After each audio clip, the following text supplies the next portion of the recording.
Señor les bendiga. Vamos a dar inicio a las ponencias de hoy, la influencia de la Septuaginta y los rollos del Qumran en la crítica textual y la traducción bíblica.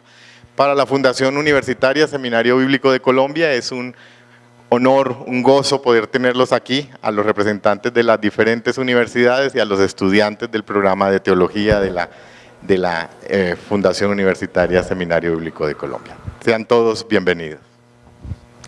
Buenas tardes. Quiero en este momento hacer la presentación de las personas que estarán aquí haciendo su presentación, su ponencia. En primer lugar, damos gracias al doctor Eric Eineckel. Él es doctor en teología con énfasis en Antiguo Testamento de la Universidad Católica de Lovaina, Bélgica, magíster en estudios religiosos y en estudios orientales, especializado en exégesis del Antiguo Testamento, autor de numerosas publicaciones sobre Septuaginta, literatura deuteronomista, literatura sapiencial y profética. Es uno de los autores del léxico griego-inglés de la Septuaginta, editor del Comentario Bíblico Internacional y actualmente profesor de idiomas bíblicos en la Facultad Católica de Teología de la Universidad de Regensburg, Alemania.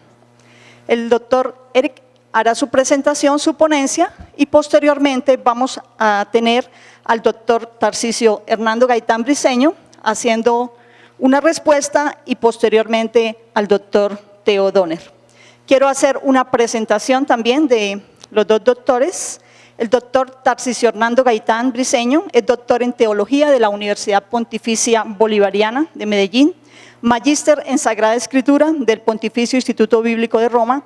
Actualmente es docente de la Escuela de Filosofía, Teología y Humanidades de la Universidad Pontificia Bolivariana. Autor de numerosos artículos en Antiguo y Nuevo Testamento y de capítulos de libro en el Gran Diccionario Enciclopédico de la Biblia y el Diccionario San Pablo, Pasión de Jesucristo.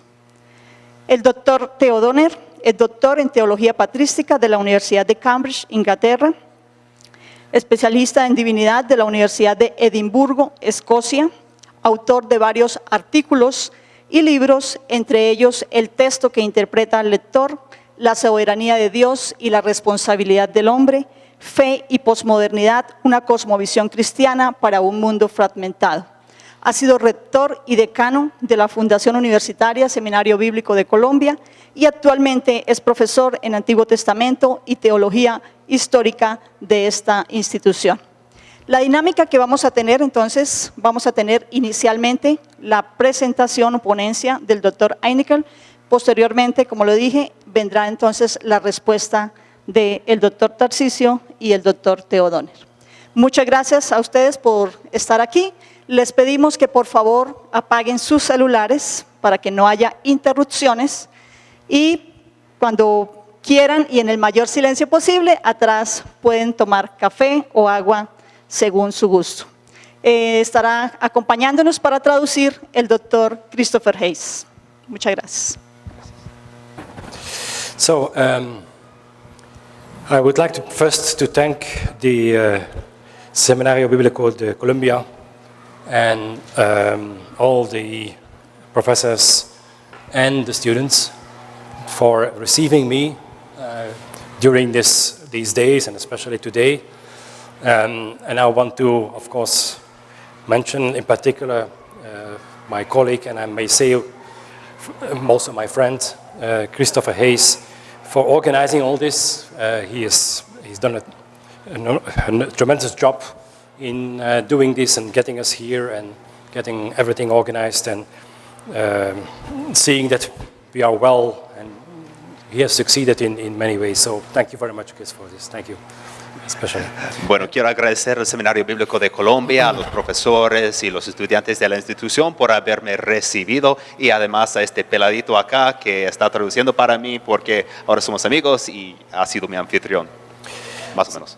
So, yes, my talk will be about the texts of the Bible. I will focus on the Old Testament because this is my field of research, and I think it is an important aspect because the Bible is for Protestants even more, justifiably more than for Catholics. The Bible is the document on which we base, which is rooted our faith. Entonces, yo voy a hablar hoy en particular del Antiguo Testamento, pero la razón por la cual estamos enfocándonos en la Biblia es porque para protestantes y católicos, y en particular para protestantes, la Biblia es el texto en el cual nosotros radicamos nuestra fe. Yes. So, textual criticism, this part of biblical studies, which is called textual criticism, investigates the origin, but not only the origin, also the transmission and nature of the biblical text through its history. Hoy en día hoy vamos a estar enfocándonos en la crítica textual de la Biblia. La crítica textual de la Biblia es la parte de estudios bíblicos que investiga el origen, la transmisión y la naturaleza de todas las formas del texto bíblico que se puede observar a lo largo de la historia de la Biblia. And that it is important, even when you do not know the biblical languages well or profoundly, it can be noticed when you compare different Bible translations, also of different Bibles, Spanish Bibles, that there are differences. Y aún sin manejar los idiomas bíblicos, uno puede comparar distintas versiones en español y notar que hay diferencias entre las versiones modernas de la Biblia. This difference can be due to different translation techniques of the modern translator who chooses a synonym or another expression. A veces estas diferencias se deben a diferentes en el estilo o la política de traducción manejada por el traductor moderno, que a veces selecciona un sinónimo o una frase distinta para su traducción. But it can also be the result of that the translator, modern Spanish translator, choose a variant reading in another manuscript. Pero a veces el traductor, trabajando en el idioma antiguo y traduciendo al español, puede escoger un variante alternativo, una lectura distinta que se encuentra en un manuscrito, una tradición de manuscritos, pero no en otro. Because we don't have the original autographs, we don't have the papyrus or parchment that Paul used to write his letters, or we don't have the scroll that Isaiah used to write his prophecies. We have copies, but not first-hand copies, but later copies. Nosotros no tenemos hoy en día los documentos originales que fueron escritos por los autores bíblicos mismos. Nosotros no tenemos el papiro que Pablo mismo usó para redactar la carta a los romanos. Nosotros no tenemos el rollo que Isaías usó para elaborar sus profecías. Nosotros tenemos copias y a veces copias de mucho después de la redacción de los documentos originales. And of course we can understand that in those process of copying, changes were introduced into the text. Y uno entiende que en este proceso de copiar repetidamente, ciertos cambios entraron en el texto. So I will, my presentation will have three parts. The first part, I'll give an overview of the textual witnesses, the different groups of textual witnesses. Then I will, second part, on briefly what is the methodology, the main principles. And then in the third part, I will give some examples and try to show how textual criticism is applied and how important it can be. Entonces, esta ponencia hoy se va a dividir en tres partes. La primera parte les va a dar un panorama de los testimonios de los textos que son parte de...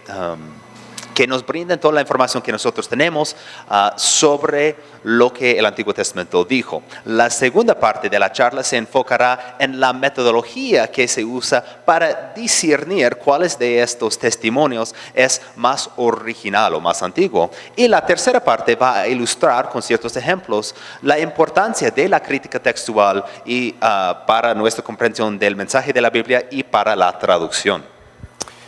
So, first part, the witnesses and the textual witnesses, and those we have to divide in two groups, the direct, so-called direct witnesses and indirect. Direct witnesses are those manuscripts, groups of manuscripts which are written in the original language, Hebrew and Aramaic. Indirect witnesses are the old translations, the ancient translations in antiquity. Entonces arrancamos con la primera parte de nuestra ponencia hoy, que estará dedicado a los testimonios, los textos relevantes a nuestra reconstrucción del Antiguo Testamento. Y tenemos que dividir los testimonios en dos grupos. Hay testimonios directos y testimonios indirectos.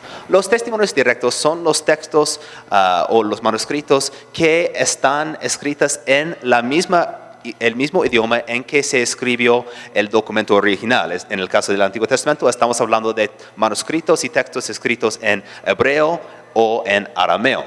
Los testimonios indirectos son los textos que están escritos en otro idioma, son las traducciones antiguísimas. En particular, nosotros vamos a estar hablando de las traducciones al griego. So, originally the Hebrew Bible was written in non-vocalized Phoenician alphabet.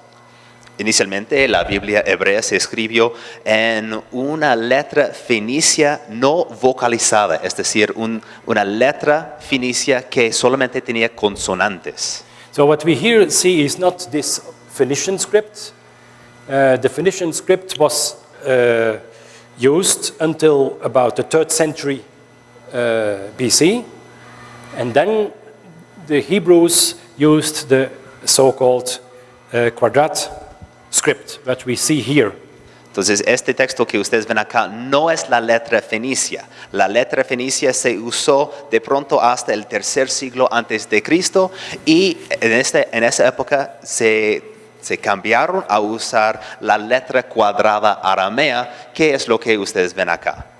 And this morning in the lecture on the canon, I spoke also briefly about it, and I told that some of the documents may have lost because of this change of script, because when a few generations were using this kind of alphabet, they could not read the older documents anymore, and they were not copied anymore, and they were lost. Y esta mañana en una clase, una lección que yo dicté aquí en el seminario, yo mencioné que con esta transición de la letra fenicia a la letra aramea cuadrada, es posible que se perdieron varios documentos o varias ideas o varias tradiciones, porque la nueva generación de escribas que creció escribiendo o usando la letra cuadrada aramea no habría manejado la letra fenicia. Entonces, estos testimonios y textos que no se habían cambiado a la letra aramea cuadrada se perdieron. Now, the consonants is what we see here, and consonantal script is, for most Semitic languages, almost all Semitic languages, the normal way of writing. Even today, modern Hebrew and Arabic, newspapers and books and journals are written only in consonants. Las letras grandes que uno ve en el centro de cada línea son los consonantes, y aún hasta el día de hoy y en todos los idiomas semíticos históricamente se escribe exclusivamente con consonantes y sin vocales. The vowels were placed mostly under the consonants and sometimes also on top of it, but mostly under, from the 6th century AD. Sucedió que comenzando más o menos en el 6º siglo después de Cristo, escribas agregaron vocales mayoritariamente debajo de los consonantes y de vez en cuando un poquito por encima de los consonantes. Pero esto solamente sucedió en el 6º siglo después de Cristo. Because the Jews were having the feeling that their vocalization got lost or was threatened to be lost, and that's why they added it at that stage. Los judíos temían que estaban corriendo el riesgo de perder la vocalización que ellos siempre habían entendido en su texto consonántico. Entonces, en esa época agregaron los vocales para no perder la vocalización que había sido dominante en sus tradiciones, en sus comunidades hasta este punto. So the process of textual variety of different texts that were in use, different forms of the text, this process already started before the vocals were added.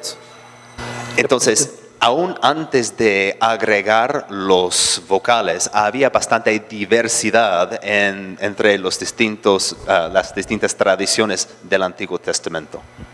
Of the textual variety. Okay. Now let's look at the different groups of traditions, and we first start with the direct witnesses, which is Hebrew and Aramaic texts. Entonces, vamos a mirar ciertos diferentes grupos de textos y vamos a comenzar mirando los textos en hebreo y arameo. So the book, a book of the Bible, let's say Genesis, was written by an author and only in consonants. Entonces, un libro bíblico, digamos Génesis, inicialmente fue escrito por el autor solamente con el uso de consonantes. This was transmitted, copied, and then from a certain middle position here, it started to be divided in different textual witnesses. Entonces, este documento original fue copiado varias veces y en algún momento este texto comenzó a dividirse en diversas versiones. And the oldest are the texts which were found at the shores of the Dead Sea, in Qumran and Masada. Los testimonios o los manuscritos más antiguos que nosotros tenemos hoy en día son los textos que se encontraron alrededor del Mar Muerto, es decir, en Qumran y en Masada. And this is a part of a manuscript that has been found in Qumran, and as you can see, there are only consonants. There are no vowels. Esta es una captura, una parte de un manuscrito que se encontró en Qumran y como ustedes pueden ver acá, solamente hay consonantes, no hay vocales. And this photo shows the excavations where the community of Qumran lived. It was an Essene. They didn't call themselves Essenes, but the way that they presented themselves was in accordance with what we know from the Essenes in other sources, and they lived in these quarters. Entonces esta imagen muestra excavaciones de la comunidad en Qumran. Ahí abajo uno puede ver el sitio donde la gente vivía, sus habitaciones, etc. Y nosotros pensamos que este grupo era un grupo de esenios. Ellos no se llamaban esenios, pero lo que nosotros podemos ver sobre su estilo de vida y de pensar cuadra con lo que nosotros sabemos desde otras fuentes sobre los esenios. And they hid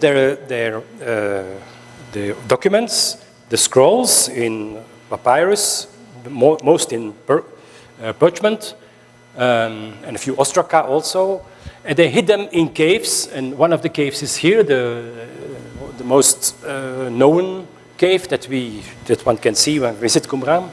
Y ellos escondieron sus documentos, mayoritariamente papiros y pergaminos, pero además algunos ostraca, es decir, sí, pedazos de cerámicas sobre los cuales ellos se escribieron. Ellos escondieron esos documentos dentro de vasijas en las cuevas que uno apenas podía ver en la imagen anterior, que se podía ver en el trasfondo de la imagen. Yes. So those were the vessels in which the scrolls were found in the caves, and the same ceramic was also found in the excavations which I've shown in the previous slides, which confirms the relation between the caves and the community. Entonces ellos encontraron o se descubrieron estas vasijas y adentro los textos y los escritos en las cuevas, y también ellos encontraron vasijas similares dentro de la comunidad de Qumran, que confirma la relación entre los hallazgos en el sitio habitado y los hallazgos en las cuevas cerquitas. On the left you see a photo of the scroll of Isaiah.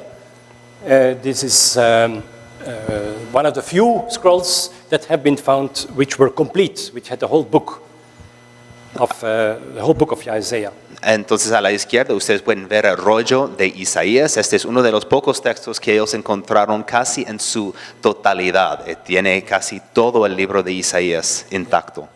From all books except Esther, fragments have been found, but in total 5,000. From biblical books, about 700 fragments have been found, but mostly very small fragments. Ellos descubrieron fragmentos de 700. Ellos descubrieron 700 fragmentos de libros bíblicos y ellos tienen evidencia del uso de cada libro bíblico, es decir, el libro del Antiguo Testamento, salvo el libro de Esther. And this is the oldest fragment. It's from the book of Samuel, and it is dated 250 BC. Este es el fragmento más antiguo, es del libro de Samuel y se remonta al año 250 antes de Cristo. Also in the fortress of Masada, you see a photo of the fortress of Masada. On this rocky hill, Herodes the Great built a big fortress. Entonces esta es la fortaleza de Masada, construido por Herodes el Grande por encima de este precipicio. And at the end of the first war of the Jews against the Romans, 1,000 rebellions withdraw and hid in this fortress. Al final de la primera revuelta judía, miles de guerreros judíos se retiraron y se escondieron en esta fortaleza. And they could resist the Romans there for 3 years, according to Josephus. Ellos lograron resistir a los romanos allá durante 3 años, según Josefo. And eventually the Romans built a ramp in order to bring their catapults and other utensils to the top, and then breach the wall and to end the occupation of the fortress. Y eventualmente los romanos lograron construir una ruta que les permitió subir toda su maquinaria de guerra para entonces superar las paredes y invadir a la fortaleza y derrotar a los judíos allá. But the rebels who hid there, they built inside of the fortress a synagogue, and in the Geniza is a room or a place under the floor where old manuscripts which were damaged and could not be used anymore were deposited, because you may not destroy them even when they are damaged. They have to be buried, and that's what happened, and they have also been found. Ahora, los rebeldes habían construido una sinagoga allá dentro de la fortaleza y en el piso, o debajo del piso de la sinagoga en la fortaleza, ellos tuvieron un depósito donde ellos dejaron todos sus manuscritos dañados. No se permitía que uno desechara ningún manuscrito bíblico, entonces ellos, aún los manuscritos dañados, ellos los guardaban debajo del piso en la sinagoga, y es a través de estos hallazgos arqueológicos que nosotros tenemos un montón de información adicional sobre la forma del Antiguo Testamento utilizado por estos judíos en Masada. So Qumran and Masada, they provide us with the oldest manuscripts. They date from the 3rd century BC to the 1st century AD. And the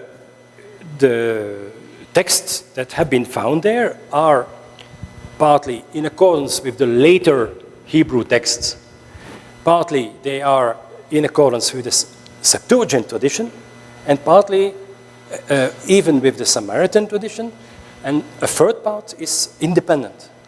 Entonces, los manuscritos más antiguos del Antiguo Testamento que tenemos hoy en día son de Masada y de Qumran. Se datan del tercer siglo antes de Cristo hasta el primer siglo después de Cristo, y en cierto sentido estos manuscritos concuerdan con las tradiciones hebreas más tardes que nosotros conocemos hoy en día. En cierta medida, algunos de sus textos concuerdan con las tradiciones que tenemos hoy en día en la Septuaginta. En cierta medida, hay escritos que concuerdan con el Pentateuco samaritano. Y finalmente hay otra tradición independiente que no se ve atestiguado en ninguna de estas otras tres líneas de tradición.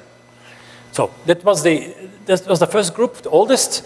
Then comes the Samaritan Pentateuch, which is based also on this Proto-Masoretic text, not the standardized text, but the Proto-Masoretic text, originating from the 1st century BC, but the oldest manuscript that we have is from the 12th century AD. Entonces, nosotros pasamos del primer grupo de testimonios directos de Qumran y Masada a hablar del segundo grupo, el grupo del Pentateuco samaritano.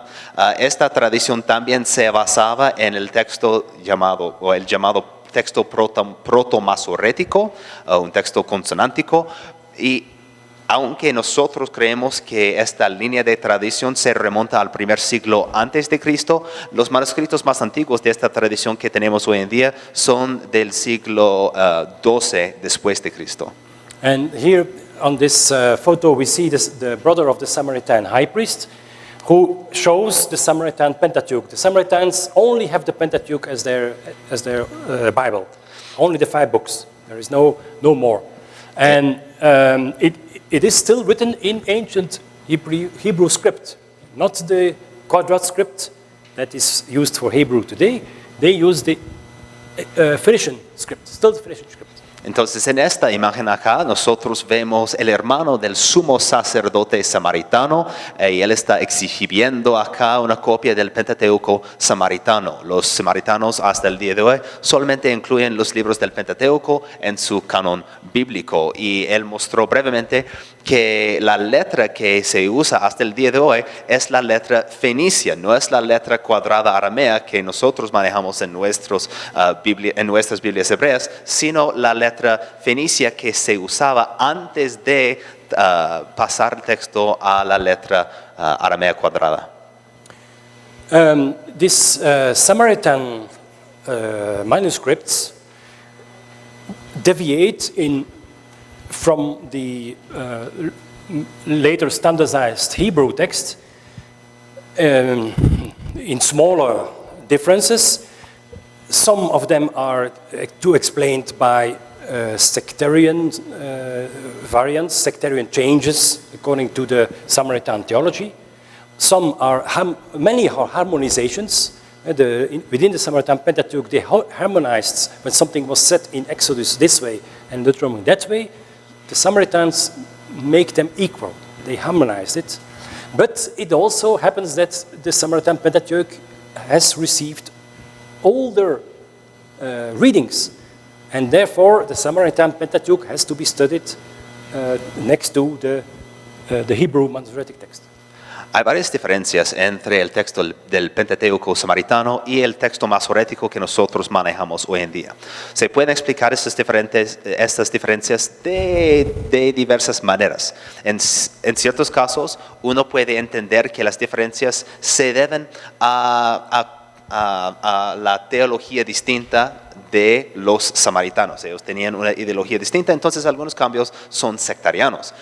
Otros cambios se deben a la tendencia de armonizar eventos paralelos entre, digamos, Éxodo y Deuteronomio, o relatos paralelos que se encuentran en varios textos del Antiguo Testamento. Ellos tenían una tendencia de asegurar que las mismas ideas fueran expresadas usando las mismas palabras en los textos paralelos. Pero también, en ciertos casos, las diferencias entre el Pentateuco samaritano y el texto masorético se deben al hecho de que el Pentateuco samaritano conserva lecturas más antiguas, lecturas más ancianas. Entonces, por medio del estudio del Pentateuco samaritano, nosotros tenemos acceso a lecturas y a textos más antiguos que los que se encuentran en el texto masorético. Now, we come to the major Hebrew tradition, textual tradition, which is called the Masoretic text. So the non-vocalized text was standardized, non-vocalized in about 100 before Christ. So at that time, the consonant text was established. No, after Christ. Sorry. Okay. Entonces pasamos a la próxima y la más importante, por lo menos por razones históricas, línea de textos de evidencia directa, y es lo que nosotros llamamos el texto masorético. El texto masorético en su forma consonántica fue estandarizada más o menos durante el primer siglo después de Cristo. Aunque no tenía su vocalización, por lo menos esta forma llegó a ser coherente o consistente en el proceso de copiar. And this text was then, like I've said, vocalized from the 6th century AD onwards, and the oldest manuscripts that we have from this text are in fragments from the 9th century and the 10th century, and the complete is the Codex from Leningrad from 1008 AD. Entonces, en el sexto siglo se agregaron los vocales a esta tradición, pero los manuscritos más antiguos que tenemos de esta línea de tradición son en fragmentos del siglo IX después de Cristo, y el texto completo más antiguo que tenemos es el Codex de Leningrad, que data del año 1008. Yeah. So this is the oldest dated fragment. The Codex of Cairo. In the colophon, it is dated in the year 895 AD. Este es el fragmento más antiguo que existe hoy en día del Codex Cairo, y en el colofón se data al año 895. Yes. And this is the Codex of Aleppo, which dates from 930 AD. That's a little bit later. It's also not complete. The Pentateuch is missing. Este es el Códice de Alepo, que se data de más o menos el año 930, pero también no es completo y falta del Pentateuco. And this is a page from the Codex of Leningrad, which is complete from 1008 AD. Y esta es una página del Códice de Leningrad que sí es completo y se remonta al año 1008. So the oldest complete manuscript is 1000 AD, about the Hebrew Bible that was written from 1000 BC onwards, or maybe even older, to about 300 BC. Entonces, el manuscrito más antiguo que tenemos de esta línea masorética se remonta al año 1008, aunque está tratando de transmitir contenido que se redactó tal vez comenzando más de 1000 años antes de Cristo y que se terminó más o menos en el tercer siglo antes de Cristo. So we can assume that differences have been slapped into the slided into this text. Entonces, podemos suponer con buena razón que diferencias y cambios se introdujeron en varias etapas de estos textos. So now we turn to the indirect witnesses, which are the ancient translations. Entonces ahora pasamos de los testimonios directos, que son los textos que se escribieron en el mismo idioma en el que se escribieron los documentos originales. Y ahora pasamos a los testimonios indirectos, que son las traducciones antiguas de esos documentos. And the most important is the so-called Septuagint, the Greek translation that was made in Egypt from the 3rd century to the 1st century BC. Y la evidencia más importante es la evidencia de la llamada Septuaginta, que se hizo mayoritariamente en Egipto, comenzando en el 3er siglo antes de Cristo y terminando más o menos en el 1er siglo después de Cristo. Of course, since it was done in those centuries BC, it was before the Hebrew Masoretic text was standardized also in its consonantal form. Cabe resaltar que el hecho de que se tradujo durante los siglos antes de Cristo, esto deja en claro que ocurrió antes del proceso de estandarización que sucedió para la línea del texto masorético en el 1er siglo después de Cristo. So it means that a variant in the Greek text can be more original than what we find in the Masoretic manuscripts, because this tradition has also been in development. Entonces, esto significa que los variantes que se encuentran en la Septuaginta a veces son más antiguos, más originales que los variantes o que los textos que encontramos en el texto masorético, porque el texto masorético seguía pasando por un proceso de estandarización por siglos después del comienzo de la traducción de la Septuaginta. Of course, it would be very interesting to know something about the history of translation. Who were the translators? Why did they translate it? How did they translate it? What sources did they have? But we know very little about this. Naturalmente sería bastante interesante conocer más sobre el proceso de traducción de la Septuaginta, quiénes eran, qué herramientas tuvieron, cómo lo hicieron, pero decir la verdad, nuestro conocimiento del proceso es muy limitado. That's one problem. A second problem is we don't have the autographs of the translators. We also have only copies of those translations. So the same process of transmitting happened also with the Greek text. Otro reto que tenemos que superar es el hecho de que nosotros no tenemos los documentos originales de la traducción de la Septuaginta. Tal como en el caso del texto hebreo, nosotros solamente tenemos copias de los documentos originales. The oldest complete document of the Septuagint is the Codex Vaticanus, which has the whole Bible, also the Greek New Testament. But it dates from 4th, 5th century AD.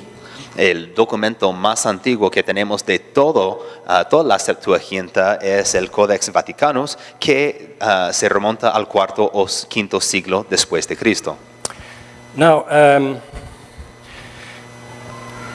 this Septuagint translation has also been revised by Jewish.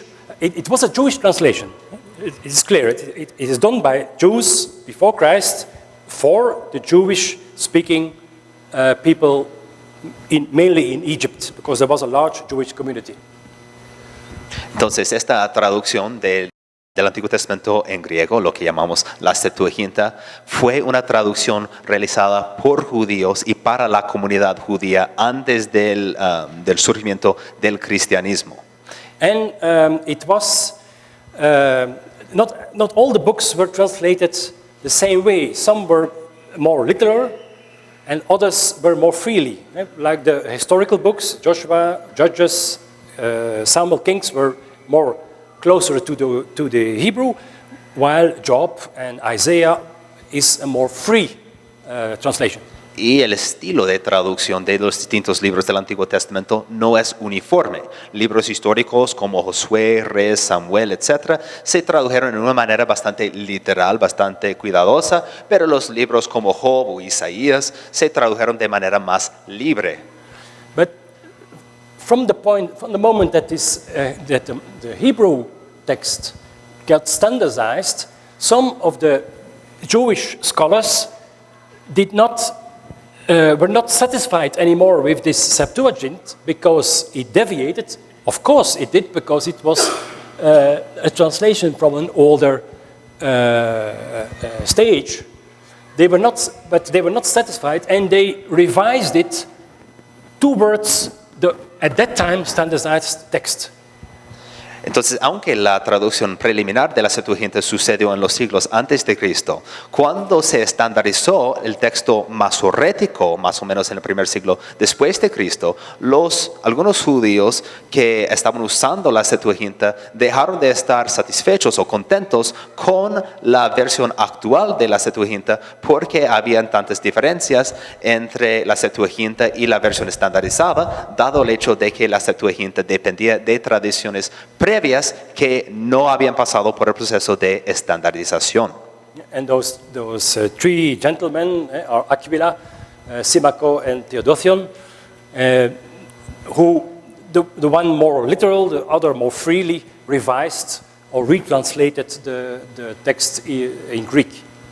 Entonces nosotros conocemos de tres caballeros, Aquila, Símaco y Teodosión, que realizaron nuevas revisiones de la Septuaginta, de la traducción del hebreo al griego, algunas más literales, algunos más libres, pero de manera que era más similar, más consistente con la versión hebrea estandarizada. And then there is Lucianus, probably a Christian, who also revised the Septuagint to make it more, the Greek more grammatically, according to the classical grammar. Y además había un traductor, Luciano, de pronto un cristiano, que corrigió o revisó la Septuaginta para que el griego de la Septuaginta sea más coherente con las normas clásicas de griego. Now, so there was a whole variety of Greek translations circulating, and Origenes wanted to make order in this somewhat chaotic situation. Y entonces, durante los siglos después de Cristo, se estaban circulando varias versiones en griego del Antiguo Testamento. Y Orígenes, el padre de la iglesia, querría generar algo de orden en este caos. And he did so by making the hexapla, which is a work in 6 columns. That's what the word hexapla implies. Y él lo hizo por medio de realizar el llamado hexapla, que es una obra en 6 columnas, como implica el nombre hexapla, hex de griego 6. Now, this is a fragment of the hexapla, but it's a palimpsest, so it has been, the parchment has been reused to write another text on top of it, and that's why it is almost unreadable. Ahora, este es un fragmento de la hexapla. El problema es que este documento fue usado o reusado por otro escriba más tarde y ellos escribieron por encima de la hexapla otro documento y por tal razón es bastante difícil leer el texto que subyace el hebreo que se ve allá. Mine needs radio, infrared reading to read what is behind. Entonces, hoy en día se puede reconstruir, leer lo que queda detrás del texto más tarde que se escribió por encima del texto original por medio de usar radiografía infrarroja. Yeah. But this is a reconstruction of a fragment of the hexapla. So you have the Hebrew. So what Origenes did was the whole Bible, from the beginning to end, to write it in columns, from Genesis until Malachi. First column, the Hebrew. Second, the Hebrew words in Greek letters. And then the translation of Aquila, Symmachus, Septuaginta, und Theodotion. Entonces, esta aquí es una reconstrucción de la hexapla de Orígenes. Y la hexapla originalmente habría comenzado en Génesis y terminado en Malaquías. En la columna a la izquierda está el texto en hebreo. En la segunda columna está el texto en hebreo, pero transliterado en caracteres griegas. Y después sigue la versión de la Septuaginta revisada por Aquila. Después la versión de Símaco. Después la versión que simplemente llamamos hoy en día la Septuaginta. Y en la última columna la versión de Teodosión. And this was an enormous work in 15 volumes, 6,000 pages. Era una obra enorme en 15 books. 15 tomos y en total fue 6,000 páginas. Yeah. Now, Origenes who was residing in Alexandria in Egypt, got in conflict with his bishop. And he had to leave Caesarea. He had to leave it. And he moved to Alexandria, and he moved to Caesarea. Entonces Orígenes previamente estaba viviendo y trabajando en Alejandría, en Egipto, pero tuvo un conflicto con su obispo, entonces tuvo que trasladarse a Siria, a Cesarea. Yes, Caesarea Maritima. And yes, because he was in conflict with the bishop, his works were not copied as faithfully or as much as other authors. Entonces, por razón de su conflicto con el obispo, sus libros y sus obras no fueron copiados con tanto cuidado como uno habría esperado en esa época. And that, for the Hexapla, this has been a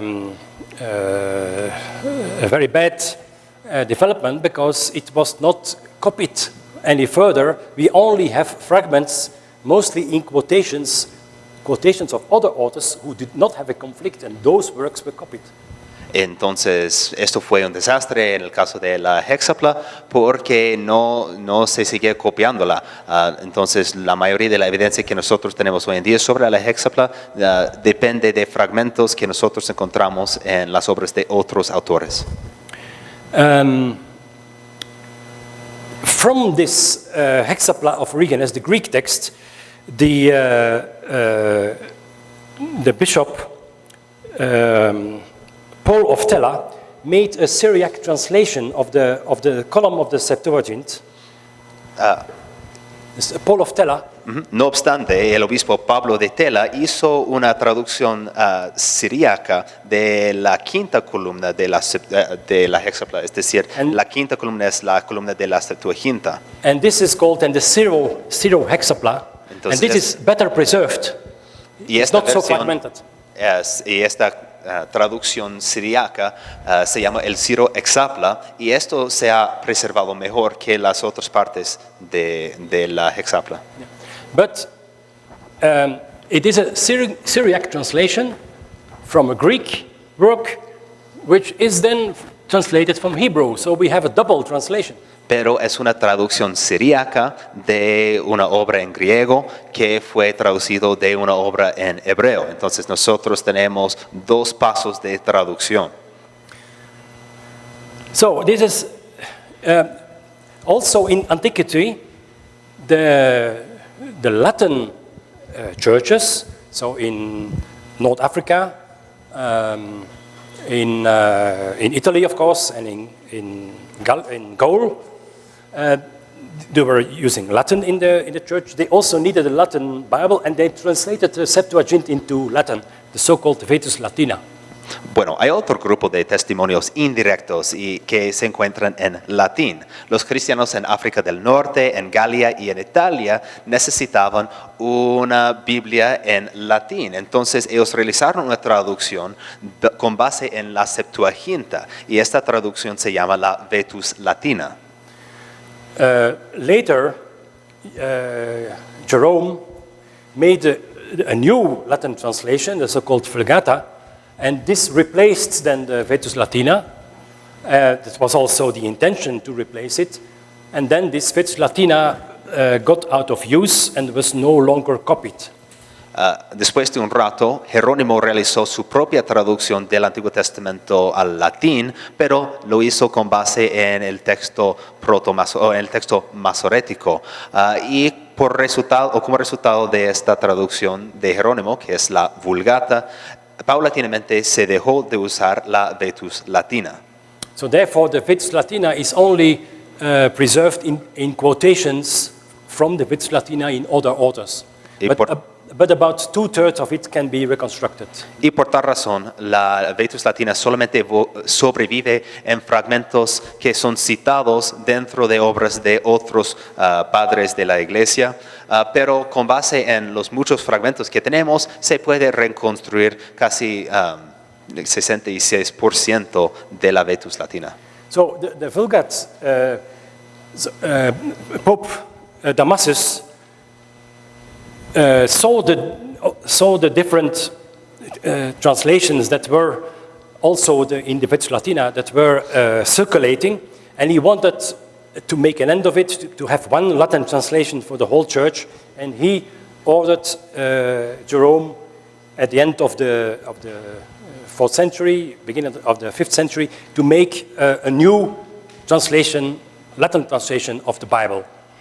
La razón por la cual Jerónimo fue comisionado a realizar una nueva traducción latina del Antiguo Testamento de la Biblia fue porque el Papa Damaso, al final del IV siglo y comienzo del V siglo, estaba preocupado por la diversidad de versiones del Antiguo Testamento que estaba en circulación en la forma de la Vetus Latina. Entonces, con el propósito de estandarizar la Biblia y tener una versión más autoritativa, él comisionó a Jerónimo.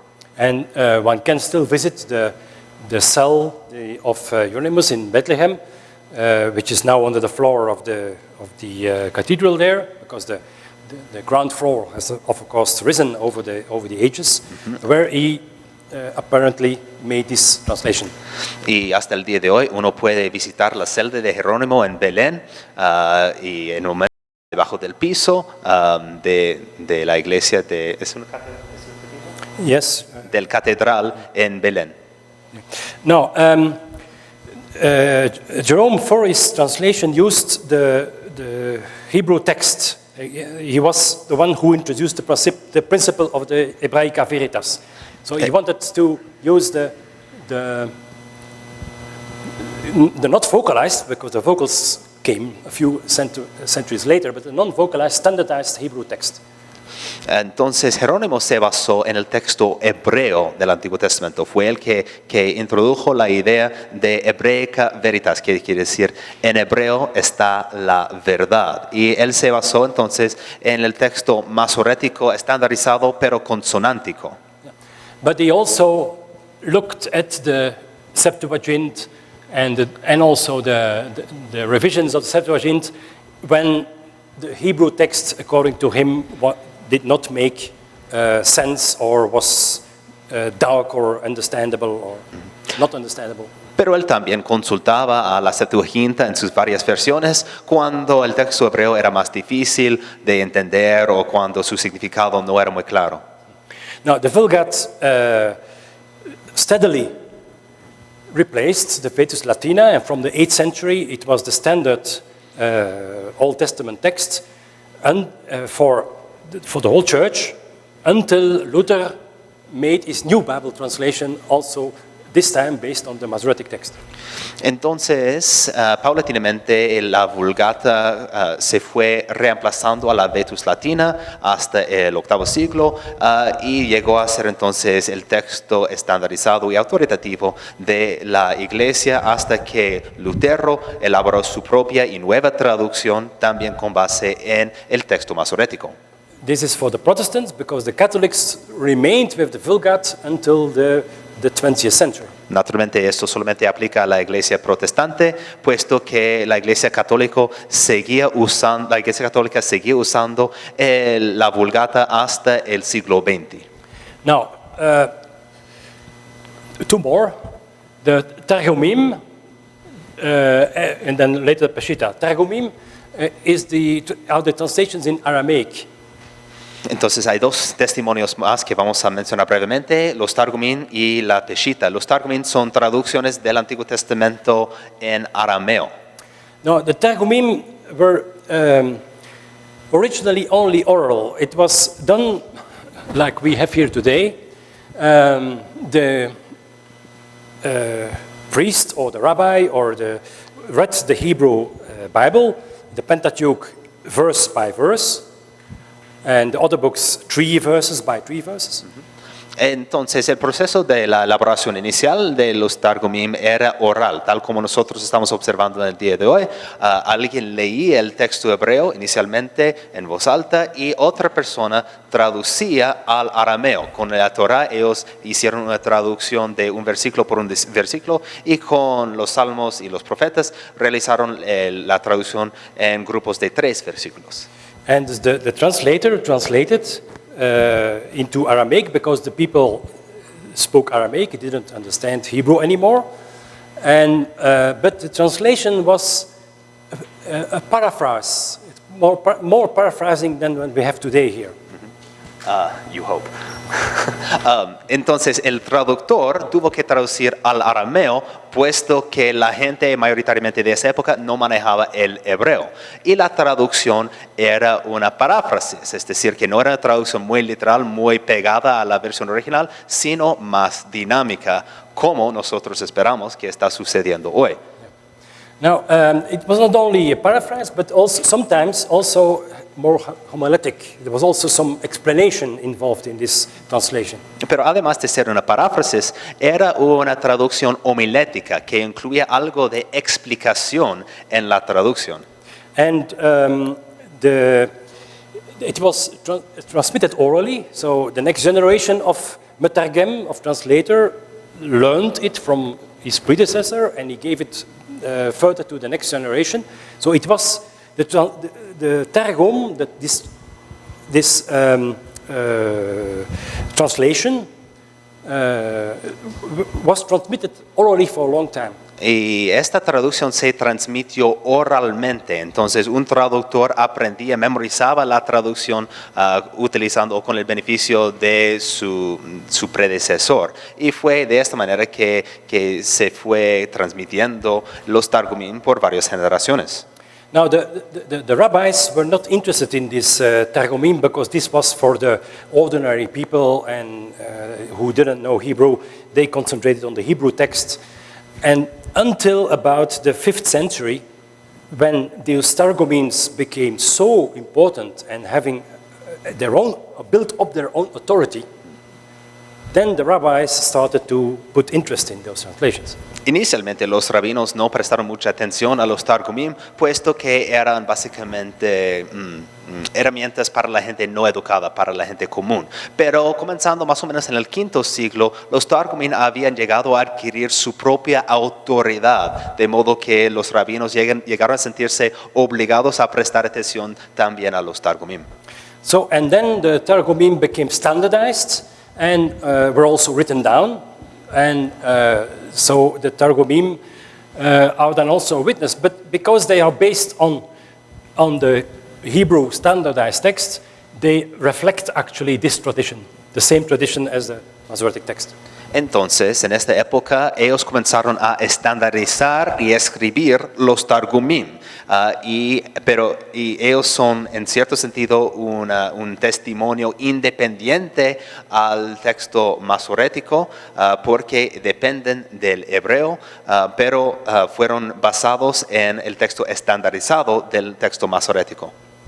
Yes, and then the Peshitta. Peshitta is a further development of Aramaic for the Syriac-speaking people from the 2nd and 3rd century AD onwards. They made their own Syriac translation, and also the Syriac-speaking Christians a translation of their New Testament. But it is again for the Old Testament reflecting the Masoretic tradition. Y además existe la Peshitta, que es una traducción de la Biblia al siríaco, que es una versión más desarrollada del arameo. Esta es una traducción del Antiguo Testamento y también del Nuevo Testamento. La parte del Nuevo Testamento fue realizado por cristianos, pero la parte del Antiguo Testamento también depende de una versión hebrea, el texto masorético estandarizado. No. Because of this standardizado in 100 AD, it means that the most important text witnesses are the ones who precede this.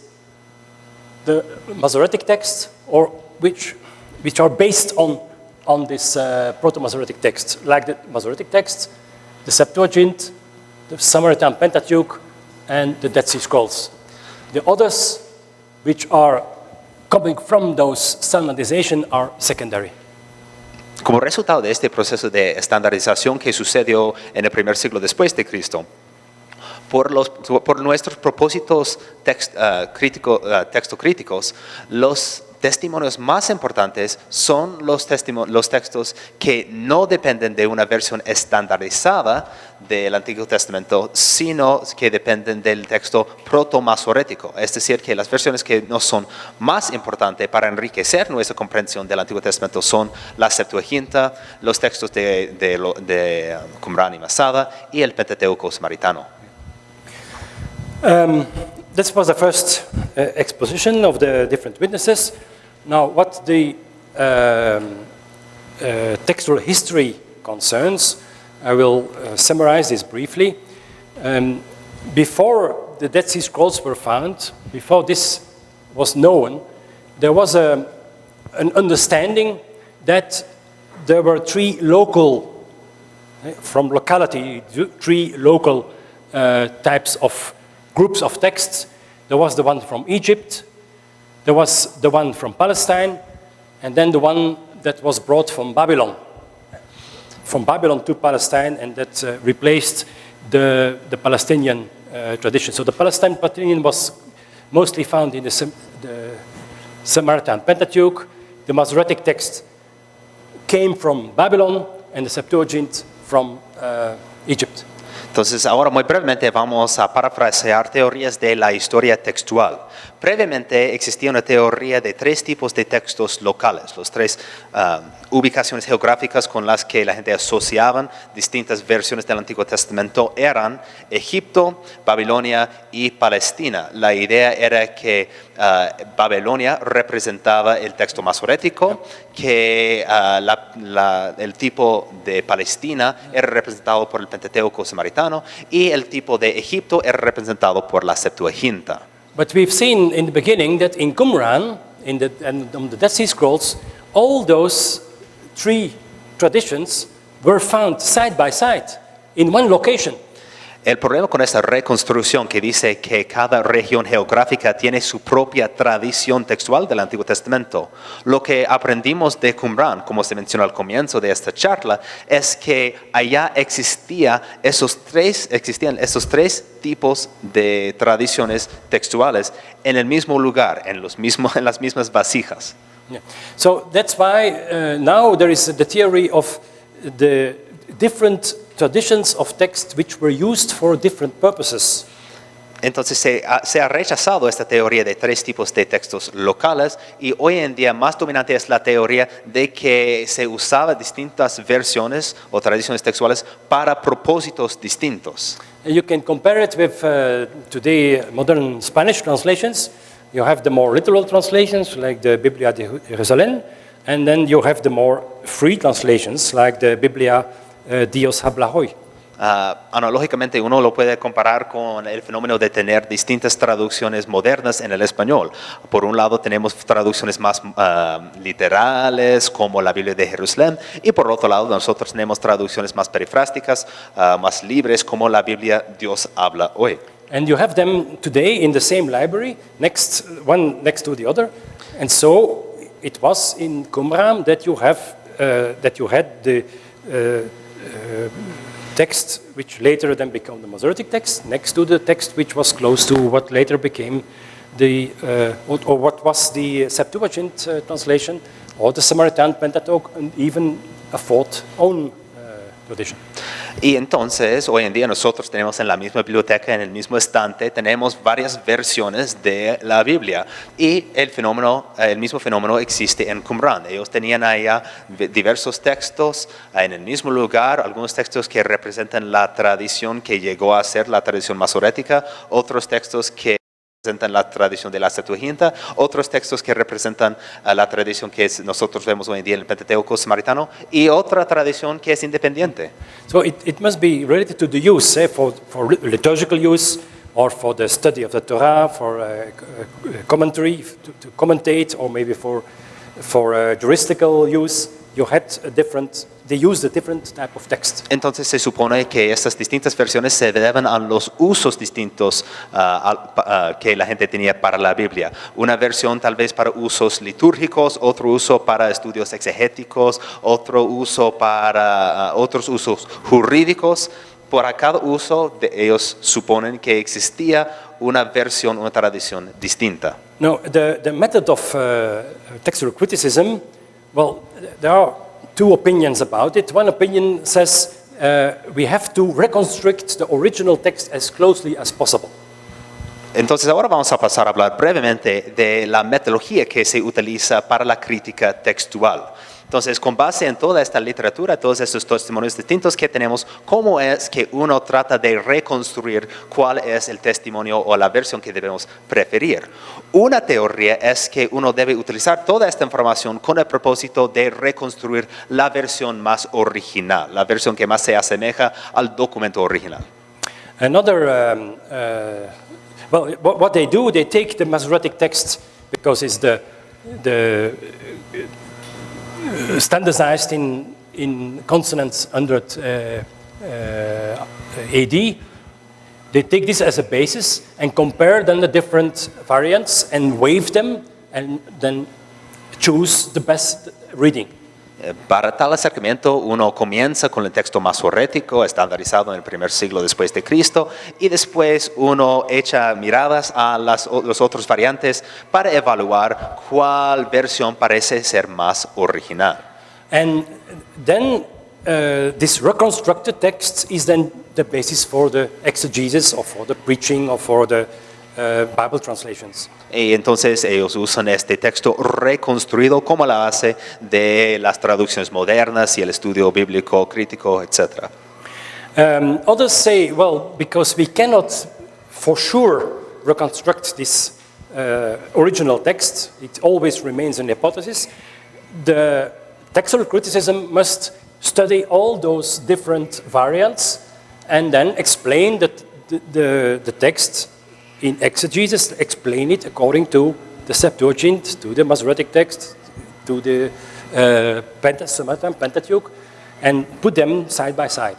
Pero hay otra filosofía de crítica textual que dice que en vez de tratar de reconstruir la versión original, lo que uno tiene que hacer es simplemente mirar las distintas versiones que existen y hacer una exégesis distinta para cada versión. And there we come to the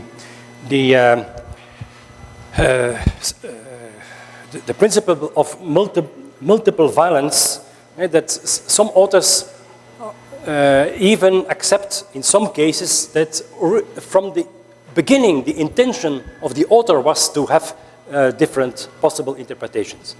Y con base en esta observación surgió la idea, la noción de valencias múltiples. Y la idea de valencias múltiples expresa que tal vez desde el comienzo el autor original del texto construyó su texto de tal manera que tenía una ambigüedad intencional y que el autor quería que la gente entendiera los dos lados o los dos significados potenciales que podrían existir en un texto consonántico. But I will give an example of this later, a second example. A first example is what can happen when the Greek translation had a non-vocalized text in front of him. Then, of course, depending on which vocals were added, you could have another reading. Les voy a dar un par de ejemplos, pero comienzo con un ejemplo que ilustra lo que podría pasar cuando un traductor, traduciendo de hebreo a arameo, solamente tiene acceso a una versión consonántica, una versión que no tiene los vocales. For instance, the Hebrew word im, or the am, so the ayin mem, the consonants ayin mem, can be vocalized with the vowel i, im, meaning con, or with the vowel a, then it becomes am and means pueblo. Entonces, pensamos en la ambigüedad que puede existir con la palabra hebrea que se deletrea ayin mem. Esto se puede vocalizar con una jirek, que es como una i, y entonces se pronuncia im. Y la palabra im en hebreo significa con. Pero también se puede vocalizar con una vocal que es equivalente a una a, y entonces la pronunciación llega a ser am. Y am en hebreo significa pueblo. Entonces, cambiando el vocal, la palabra puede ser im o am, con o pueblo.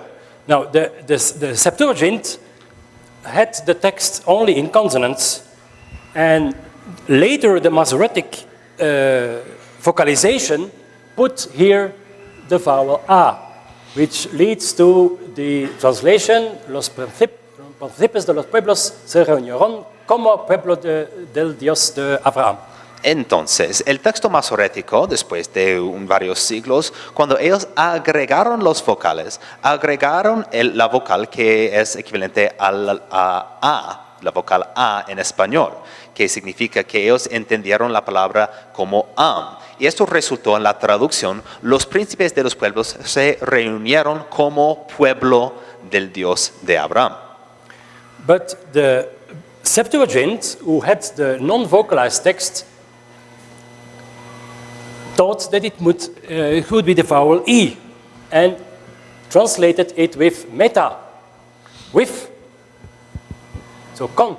Pero el traductor de la Septuaginta estaba leyendo la versión sin consonantes. Entonces, ese traductor entendió la palabra con el vocal que equivale al I en español. Entonces, tradujo la palabra como im, en español eso es con, y eso resultó en la traducción, los príncipes de los pueblos se reúnen con el Dios de Abraham, en vez de como pueblo del Dios de Abraham.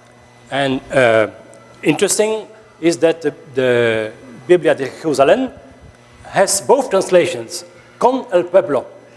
Y lo que es translated it twice.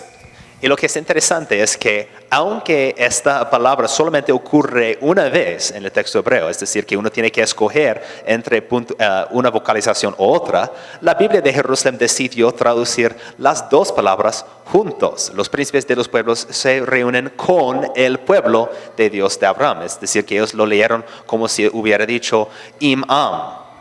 That happens when you cannot choose. Eso es lo que sucede cuando uno no puede escoger. But what is original now? Is it pueblo or is it con? What is original? Well, we have to waive the two possible variants, and it is possible that the Septuagint, or most likely, did not want the nations, because it speaks about the nations, as the people of God, and therefore chose with the God of Abraham. And so the nations are not qualified as the people of the God of Abraham. Entonces la crítica textual busca evaluar cuál de estas lecturas es más original o más acertada.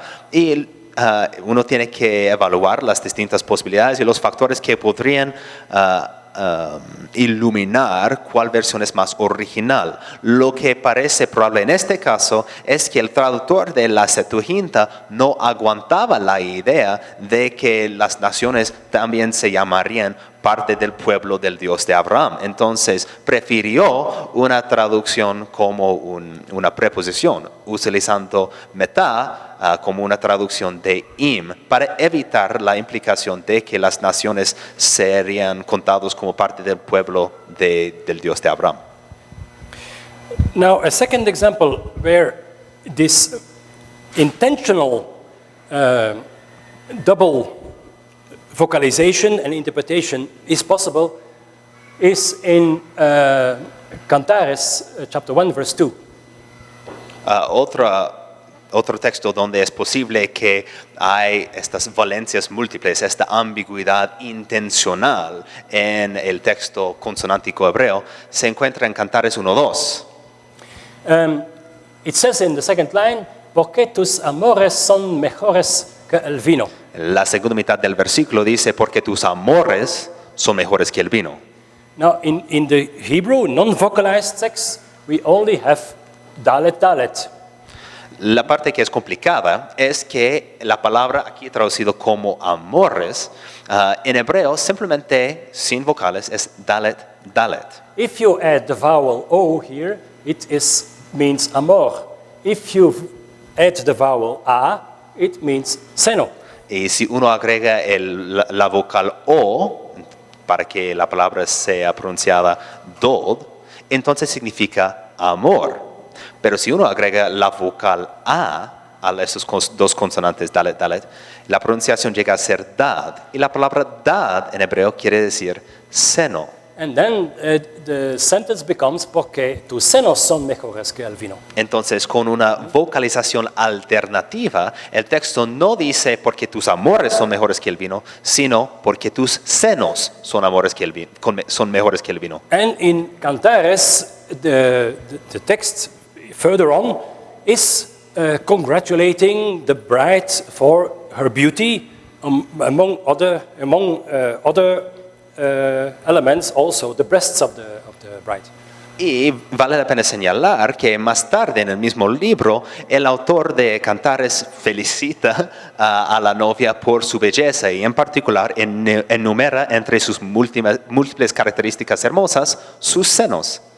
So both translations fit very well in the whole book. Entonces las dos traducciones tienen sentido en el contexto más amplio del libro. Now, the author could have made it non-ambitious if he had used the word ahava for there, because then it was clear that the word meant not dot or the dat, but ahava. Then it was clear that he meant amor. Si el autor hubiera querido la confusión o la ambigüedad de esta palabra dad o dalet, él podría haber usado la palabra ahavá en hebreo, que también significa amor. O él podría haber usado la palabra shad, que significa seno. Entonces existía la posibilidad de evitar la confusión presentada por cualquiera de esas dos traducciones. So therefore, in this case, it is possible that it was only ambivalent. Entonces es posible en este caso que la ambigüedad era intencional. And why? What has this to do with textual criticism? In the Jewish traditions, the Jewish text traditions, we find the translations amor. In the Christian traditions and translations by the Christian traditions, we find seno. Y esto es relevante para la crítica textual porque en las tradiciones de traducción judía nosotros observamos mayoritariamente la traducción amor. Ellos entienden la palabra en sentido de dod, pero los cristianos habitualmente traducen esta palabra como senos. So such a wordplay or double ambivalence or so ambivalence can be possible, but we have to be careful that we don't fall into the trap of postmodernism. Entonces es posible que haya un doble sentido o un juego de palabras intencional en este texto, aunque es importante que nosotros no caigamos en la trampa del postmodernismo.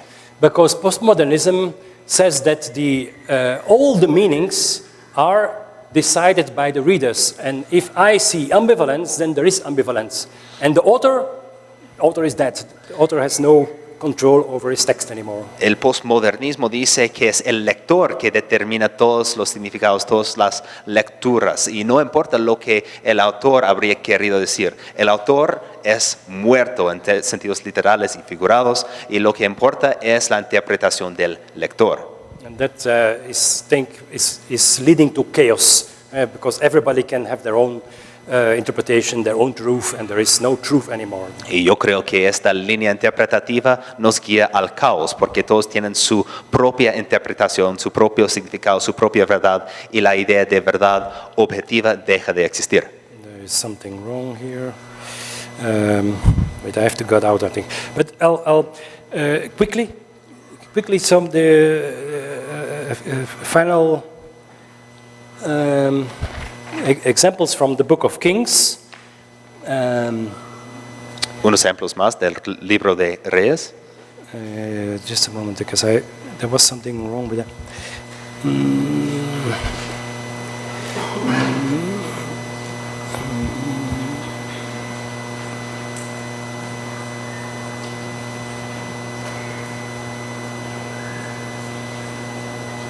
Yes, from the Book of Kings. Well, I make this bigger, that you can see it. Now, what is done in textual criticism, I hope this is somewhat readable.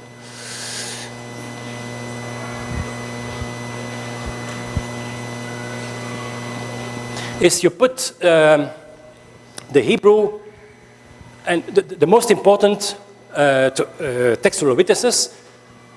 Of course, there is no Samaritan Pentateuch. The Pentateuch is not concerned kings, and it was never found in Qumran. So you only have the Hebrew text and the Septuagint as the most important witnesses, and they are put side by side.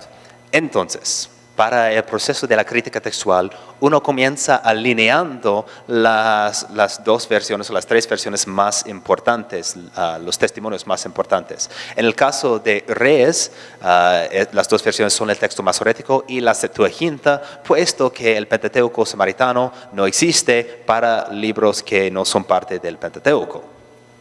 And we see here in the second book of Kings, chapter 23:1, the king sent, and they, in the Hebrew, with this vocalization, and they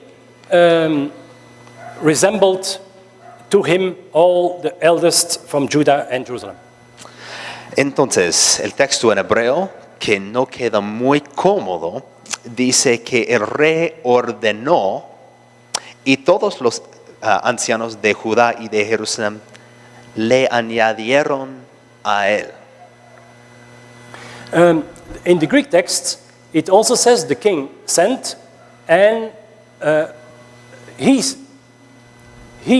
collected to him all the elders of Jerusalem and Judah. Y en la versión de la Septuaginta dice también que el rey ordenó y él añadió o recolectó a sí mismo todos los ancianos de Judá y Jerusalén. So if you translate this back into Hebrew, it has the singular. This is the plural, this is the singular. Entonces, si uno traduce la palabra en griego, sunegagen, de la Septuaginta, que es singular, si uno lo traduce al hebreo, uno tiene que llegar a Yasaf, que es tercera persona singular, en contraste con el texto masorético, que es Yaasfu, tercera persona plural. The Vulgate and the Syriac has a passive. They were collected. So the eldest from Judah and Jerusalem were collected. Y la Vulgata y la Peshitta tienen una versión pasiva, una traducción en voz pasiva de este verbo también en tercera persona plural. Entonces ellos fueron llamados o fueron recolectados a él. So what's the original reading? What's the original reading? Now, entonces la pregunta es, ¿cuál es la lectura original? In the Bible de Jerusalem, is it the singular, I think? It's an infinitive. To collect. Ajá. Y en la Biblia de Jerusalén simplemente se escogió un verbo infinitivo. So he sent to collect. Entonces la idea es que el rey mandó para convocar o recolectar a su lado los ancianos de Judá y Jerusalén. No, when we look at other places in the Old Testament where the king sent is used without an object, because there is no object, it does not say what he sends or who he sends, it usually is a mission of several persons, of servants, who did something. Entonces, cuando nosotros miramos a otros contextos del Antiguo Testamento en hebreo, cuando el rey o cuando alguien usando este verbo manda sin un objeto directo, un objeto del verbo mandar, habitualmente la idea es que la persona que está mandando está haciendo un despacho de uno o más personas. And so we should translate the king sent a mission or servants, and they, plural, gathered all the elders from Jerusalem and Judah. Entonces uno habitualmente traduciría una frase así, que el rey mandó o hizo un despacho de mensajeros o siervos y ellos recolectaron o convocaron los ancianos de Judá y Jerusalén al rey. So the Masoretic text is very well understandable and can be considered as the older reading. Entonces, en ese sentido se puede entender bien el texto masorático y uno lo puede identificar como el variante más antigua.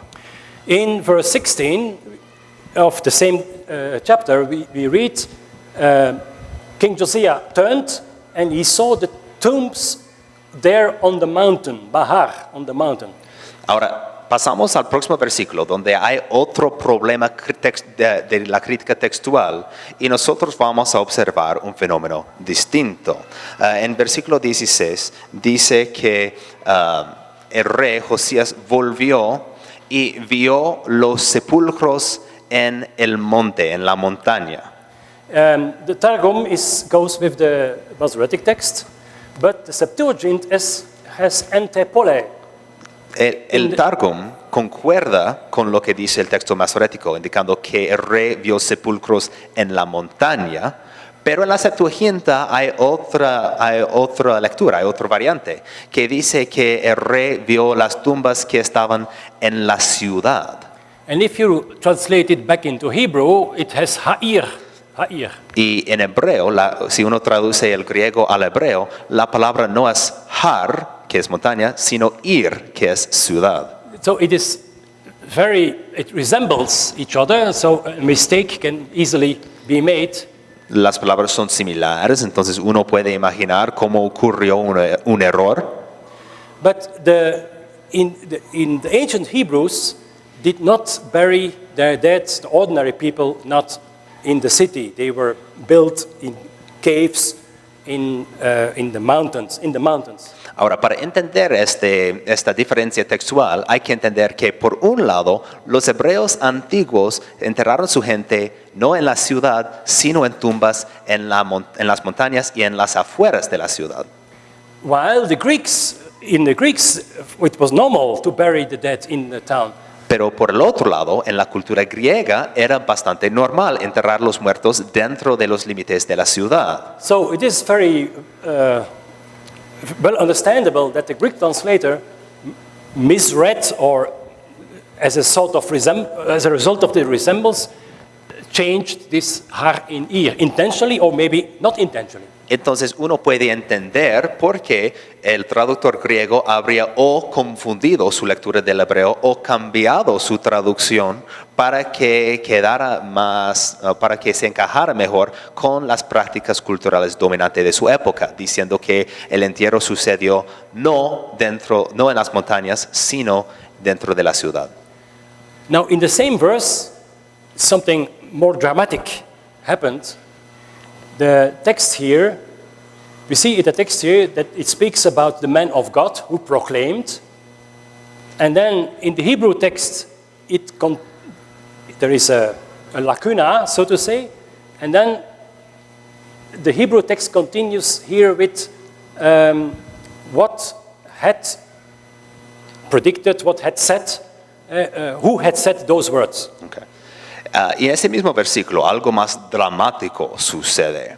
Comienza diciendo que el hombre de Dios proclamó o profetizó algo. Después hay un pedazo de texto que solamente se encuentra en la Septuaginta, pero el texto hebreo simplemente pasa a decir el cual había enunciado. Entonces, el hombre de Dios profetizó, el cual había anunciado esto. I think even in Spanish, this sentence does not run very well. Y aún en español, esta oración no fluye bien, no tiene mucho sentido. In the Greek text has here a whole addition in the meaning of plus, something extra. Pero en el texto griego hay una adición, se agregó una porción de texto adicional que no se encuentra en el texto hebreo. And this addition ends with the same words, Isha Elohim, the man of God, as the last words before this lacuna. Y lo que es interesante es que esta parte adicional que se encuentra en el texto griego, pero no se encuentra en el texto griego, termina con la misma frase que se encuentra antes de la edición. Los dos textos, el texto hebreo termina con la palabra Ish Elohim, el hombre de Dios. Y al final del texto injertado o del texto adicional que se encuentra solamente en griego, uno tiene la frase equivalente a Ish Elohim de nuevo. So the Hebrew copyist jumped from this to this. Entonces parece que lo que sucedió es que el copista del texto hebreo inicialmente tenía una versión hebreo más larga, pero accidentalmente saltó del primer lugar donde se dice Ish Elohim al segundo lugar donde dice Ish Elohim y omitió todo el texto adentro. So this is the retranslation into Hebrew, but we have to include it in our Bible translation and in our exegesis because it is part of the original text. It was by accident left out by the Hebrew copyist. Entonces parece que hubo un accidente y un copista hebreo perdió este pedazo de texto. De modo que hoy en día tenemos que reincorporar esta oración para que nosotros tengamos acceso a la versión más original. I have one more example of the Qumran, but maybe you'll We're probably going to wrap it up, I think. Probably going to conclude because we're... Yeah, okay. So yes, I had one more example of in the Dead Sea Scrolls on Samuel where something similar happened, where also a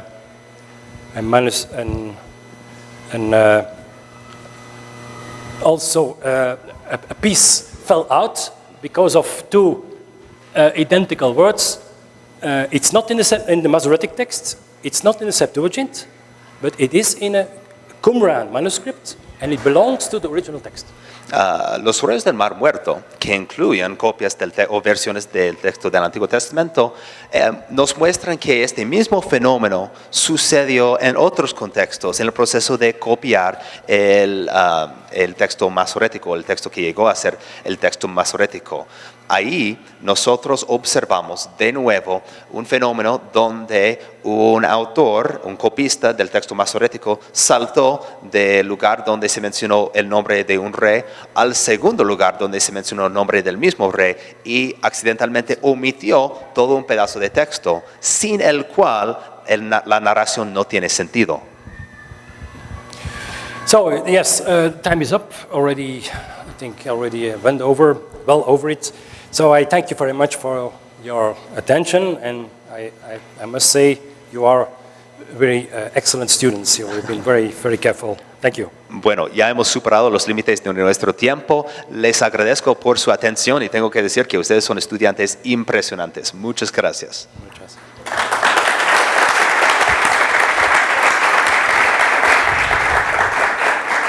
Muchas gracias al doctor Einikel. Ahora damos paso al doctor Tarcisio, quien hará su respuesta a esta ponencia. Claro. Buenas tardes a todos los excelentes estudiantes del doctor Eric Einikel.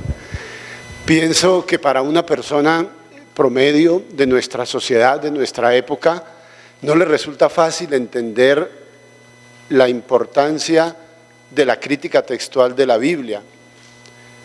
Las personas de nuestra época, nuestra sociedad, están acostumbrados o son lo que llamamos ahora los nativos digitales, acostumbrados a los mensajes rápidos, que viven sumergidos en eso que se llama realidad virtual, que puede ser como un oxímoron, una contradicción interna, que se comunican con frases a veces inconexas y que no sobrepasan los 140 caracteres y que prefieren digerir los grandes relatos en formatos de video, a veces con sucesión vertiginosa de imágenes y de música, de ruido. ¿Cómo explicarle entonces la importancia de trabajar con documentos tan antiguos como los que vimos acá y en ocasiones no tan bien conservados? Ustedes vieron papiros, pergaminos desgastados, rotos, con huecos, con manchas. ¿Cómo explicarle entonces a nuestro público más amplio la importancia de la crítica textual de la Biblia? Y es que hay que reconocer con sinceridad y con una espina de pescado en la garganta, que a veces ni siquiera los líderes de la iglesia, los líderes religiosos, los formadores en la fe, los predicadores, los teólogos, los escritores alcanzan a comprender bien la necesidad, la importancia de la crítica textual de la Biblia, porque las respuestas pastorales no siempre se fundamentan en serias opciones bíblicas y teológicas, y eso vale para todas las iglesias. La crítica textual del Antiguo Testamento es tal vez el campo más árido de los estudios bíblicos, en cuanto que no tienen una aplicación inmediata en la teología y en la pastoral. Y muchas veces, después de una ardua labor, las conclusiones a las que llega el especialista no pasan de ser hipótesis pasajeras, que se caen a veces muy rápidamente para desconsuelo del que tanto ha trabajado. Pudiéramos decir que la crítica textual se traza dos tareas. Por una parte, restaurar un texto dañado, tratando de llegar, si no al urtext que aparecía en la primera línea, sí por lo menos al texto más cercano a ese original. Es como una primera tarea de la crítica textual. Y por otra parte, una segunda tarea es rastrear la historia de la transmisión y del desarrollo del texto escrito.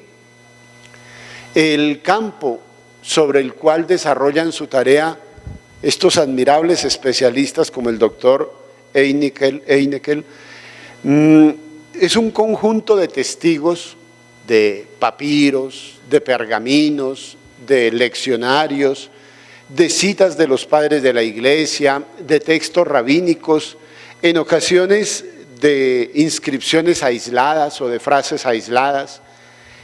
Entonces decía, el campo sobre el cual se desarrolla el trabajo de la crítica textual es un conjunto de testigos muchas veces fragmentarios y de no fácil lectura, muchas veces muy mal conservados. Hay que agradecerle a Dios que tengamos esos testigos, pero a veces nos lamentamos que estén en tan mal estado.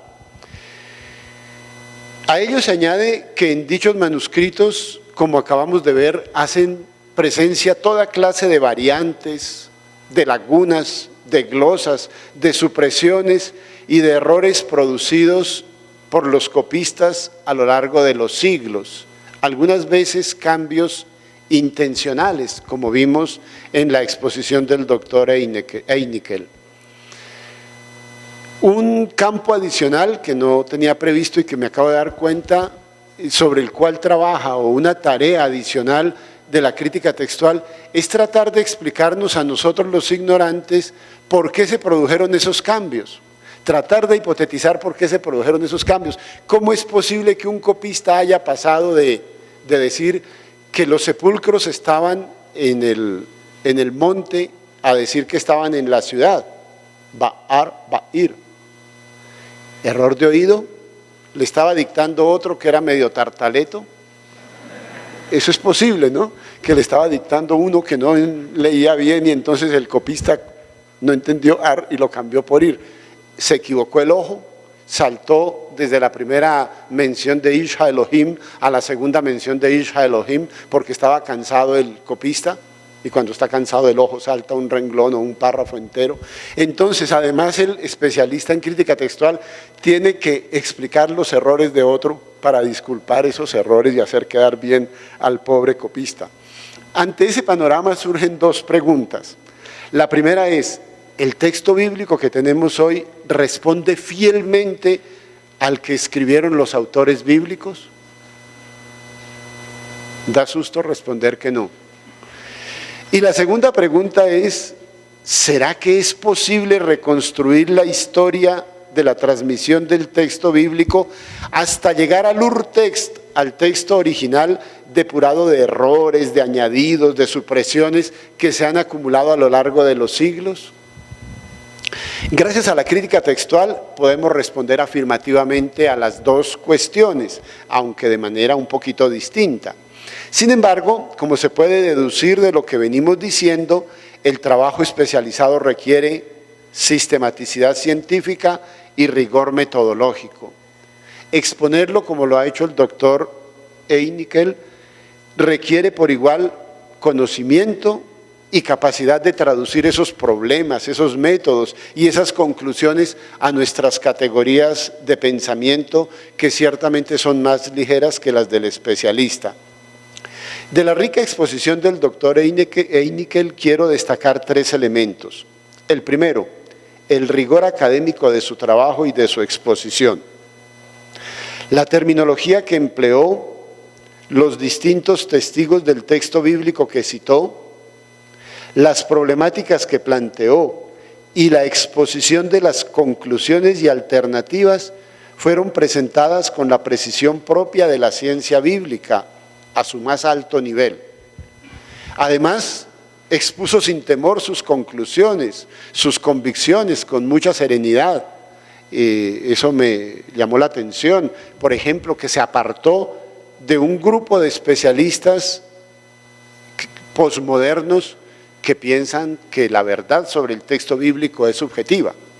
Y lo hizo sin la pedantería que en ocasiones acompaña a los especialistas, que a veces los especialistas condenan a los adversarios al olvido, no sé. En segundo lugar, quiero destacar la claridad pedagógica de la exposición. Ese contenido tan denso y especializado fue expuesto de manera didáctica y sencilla, en ocasiones hasta con una cierta pizca de jocosidad o de ironía o de ese descanso que le da a nuestra atención. Las 3 secciones en las que dividió o articuló mejor la exposición y la ayuda de las diapositivas favoreció que pudiéramos comprender la problemática que aborda la crítica textual, la seriedad con la que realiza su trabajo y la necesidad de la teología y la pastoral. Y ese es el tercer aporte que yo quiero valorar. Es el deseo de que el trabajo tan arduo y tan árido de la crítica textual ayude a iluminar los problemas teológicos y pastorales. El doctor lo expresó de forma explícita al comienzo y al final de la conferencia y lo dejó percibir a lo largo de toda la exposición. Es la finalidad y la meta de su trabajo, que la crítica textual es el instrumento para hacer cada vez más confiable el texto bíblico, para desarrollar una teología fundada sobre la roca firme de la palabra y unas comunidades de fe capaces de testimoniar al mundo el mensaje sólido de la palabra de Dios o del Evangelio. El mejor agradecimiento que podemos darle por su conferencia, doctor Heinkel, es el compromiso por empeñarnos, por seguirnos empeñando en el estudio de las ciencias bíblicas y en el progreso de nuestras disciplinas teológicas. Muchas gracias, doctor Heinkel, por su conferencia. Dankeschön, Herr Professor.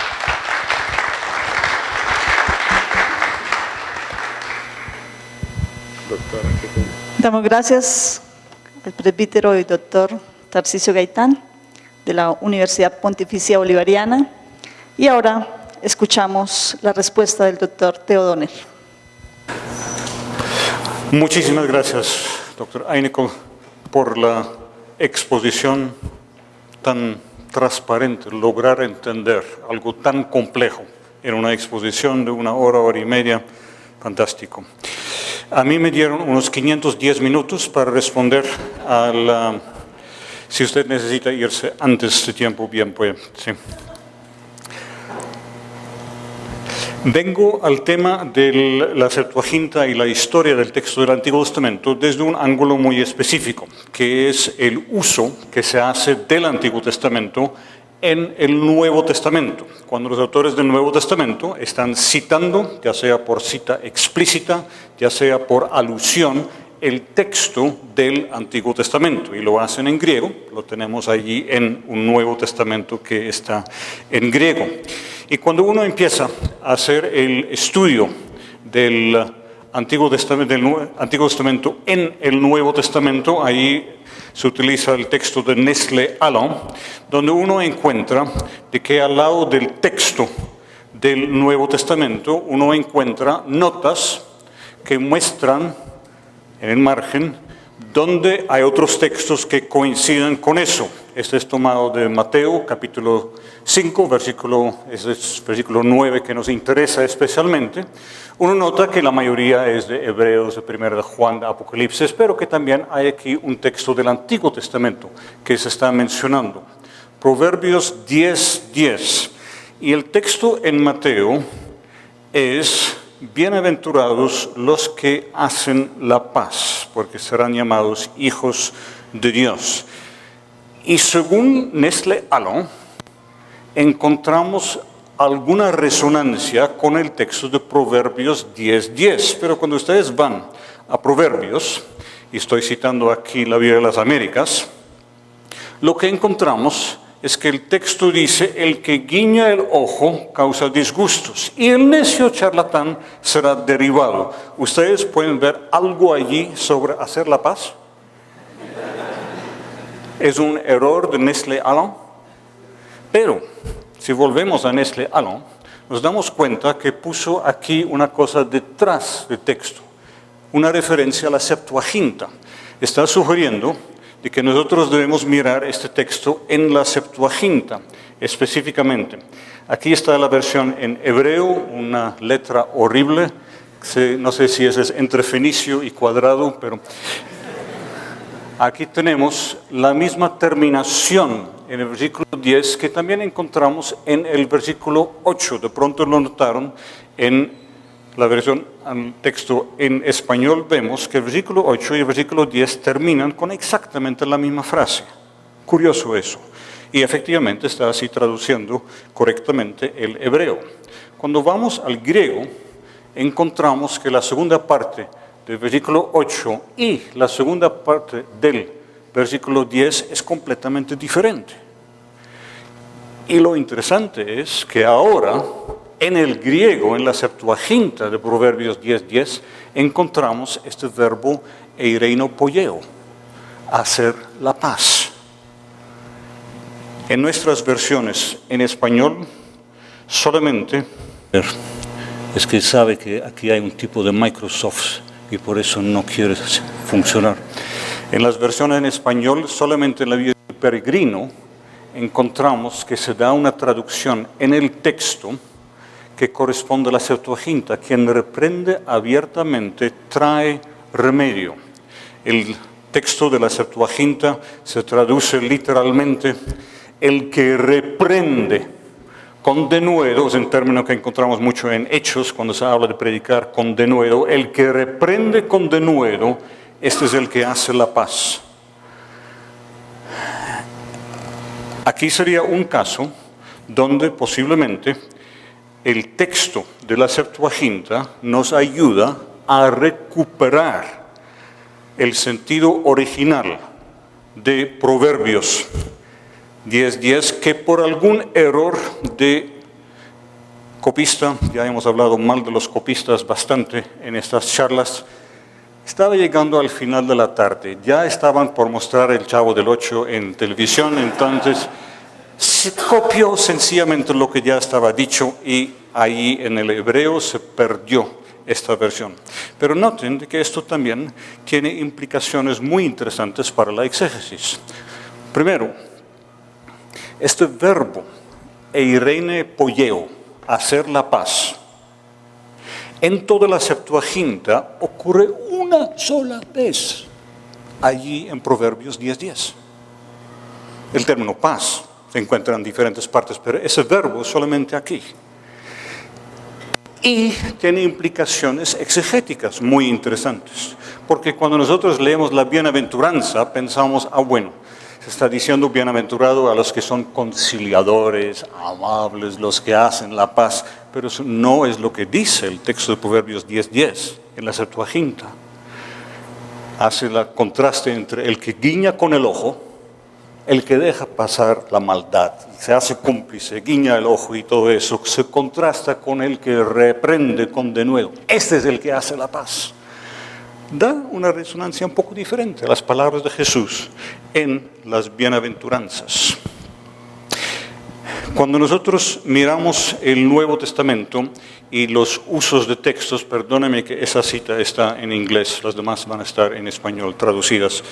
Aquí se está citando un texto sobre Marcos, el Evangelio de Marcos, donde el autor Craig Evans está sugiriendo de que dentro de las alusiones y citas en Marcos del Antiguo Testamento se puede encontrar citas tomadas del griego, citas tomadas del hebreo, proto-masorético, y citas de arameo o proto-targum.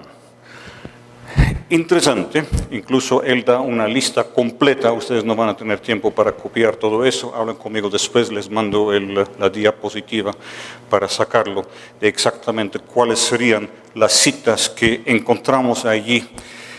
Esto tiene implicaciones importantes, porque cuando nosotros empezamos a mirar el uso del Antiguo Testamento en el Nuevo, una de las cosas que más sorprende al lector es que compara lo que dice aquí en el Nuevo Testamento con el texto del Antiguo Testamento y parece no coincidir.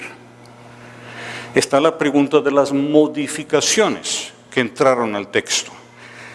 Si la persona hace una enmienda a propósito, y ahí está la mención de Qumran, porque se ha pensado en que el Pesher de Habacuc, de Qumran, que allá los que están interpretando el texto de Habacuc están cambiando el texto a propósito para que quepa mejor con la interpretación que quieren sacar de allí.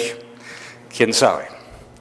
Por lo menos, darnos cuenta de la complejidad de las diferentes versiones nos ayuda a ver de que de pronto el autor del Nuevo Testamento está escogiendo una versión en vez de otra para citar.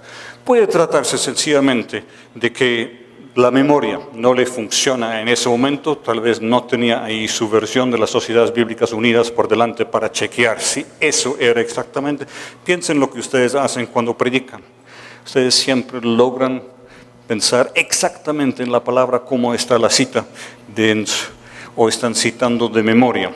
Son diferentes explicaciones de por qué se pueden dar estas modificaciones. Un autor de más o menos reciente, este es final de los años 90, dice que, por ejemplo, en el caso de Pablo, 60% de las citas explícitas del Antiguo Testamento, los escritos de Pablo, presenta alguna variación frente al texto de la Septuaginta y que se trata de modificaciones que hacen que la cita ahora se ajuste más al contexto donde Pablo lo usa. Está cambiando a propósito el texto. El mismo autor dice que la práctica de modificar citas, cuando un autor clásico está citando a Homero, está citando a un dramaturgo, a Eurípides u otro, la práctica de modificar citas para hacerles coincidir con el propósito retórico de quien está usando la cita, coincide con la práctica literaria normal del mundo antiguo y saca la conclusión que la mayoría de las modificaciones que se pueden señalar en el Nuevo Testamento poco afectan el significado del texto original y en aquellos casos donde sí lo afectan las modificaciones se pueden explicar como un intento sincero por entender un pasaje particular dentro del contexto de la cultura y o la comunidad del mismo autor. Quisiera hacer una observación también en cuanto a... Quisiera hacer un comentario sobre lo que se dijo al puro final y con eso termino, prometo. Se habló de la tendencia hoy en día en la exégesis postmoderna de suponer que sencillamente todo vale, todo está permitido, mi verdad es mi verdad y nadie lo cambia, que la lectura del texto es una producción de sentido. Y el otro lado está el propósito del autor. Entonces, quisiera comentar nomás un caso. Esto está sacado de un texto que se escribió hace rato ya. No hay que culpar al Señor. Van más de 55 años entonces. Él dice, es bien sabido que el dicho de Isaías se refiere, Isaías 7:14, que la alma, la virgen o la mujer joven, concebirá y dará a luz. Es bien sabido que el dicho de Isaías se refiere a un evento de su propio tiempo y que la palabra hebrea alma no significa una virgen, sino solo una mujer joven. Pero justamente el tipo de trabajo que hemos hecho en esta tarde debe darnos mayor sensibilidad frente al texto que se está analizando y no hacer este tipo de observación. El autor no pudo haber hablado de eso y el término no significa eso. Déjeme nomás mencionar algunas de las consideraciones para tener en cuenta.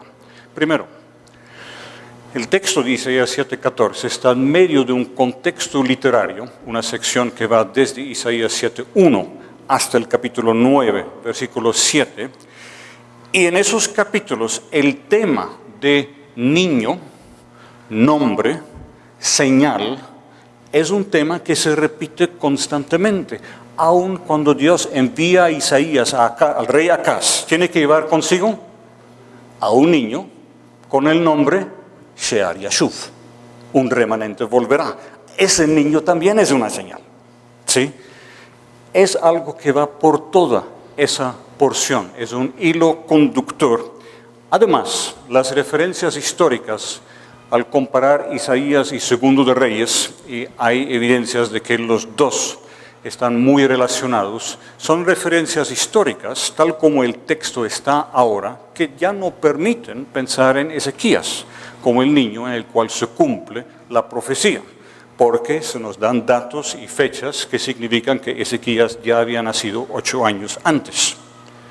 Se debe tener en cuenta que el contexto está a la vez enfatizando y complicando la relación entre el niño de Isaías 7:14 y el de Isaías 8:3. ¿Cómo es el nombre del niño de Isaías 8:3?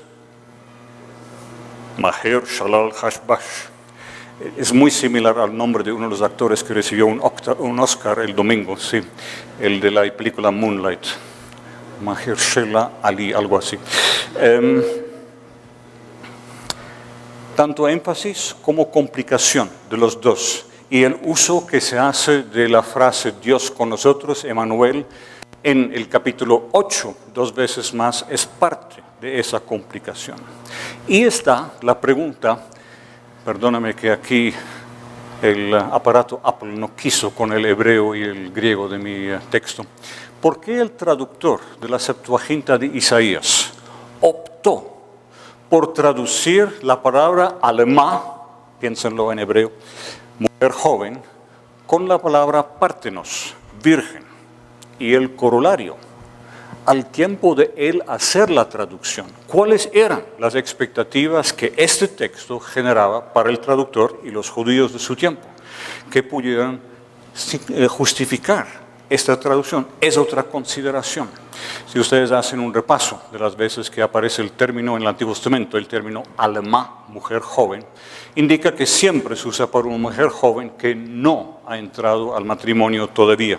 El término no se hubiera usado para hablar ni de la esposa del rey Acaz, ni de la esposa de Isaías.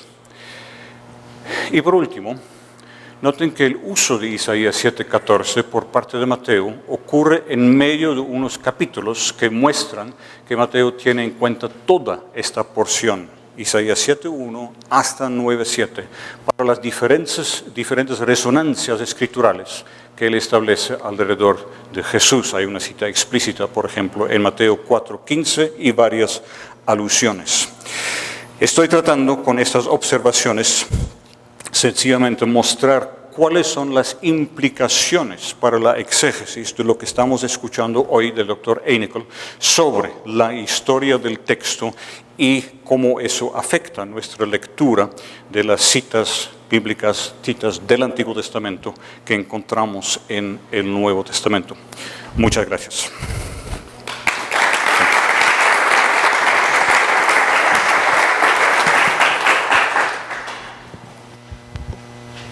Damos gracias a los doctores Einikel, Tarcisio Gaitán y el doctor Theodoner por sus ponencias. Gracias a cada uno de ustedes por acompañarnos, a los estudiantes y docentes de la Universidad Pontificia Bolivariana y la Universidad Católica Luis Amigó, y a nuestros estudiantes y profesores de la Fundación Universitaria Seminario Bíblico de Colombia. El Señor les bendiga y estamos despedidos.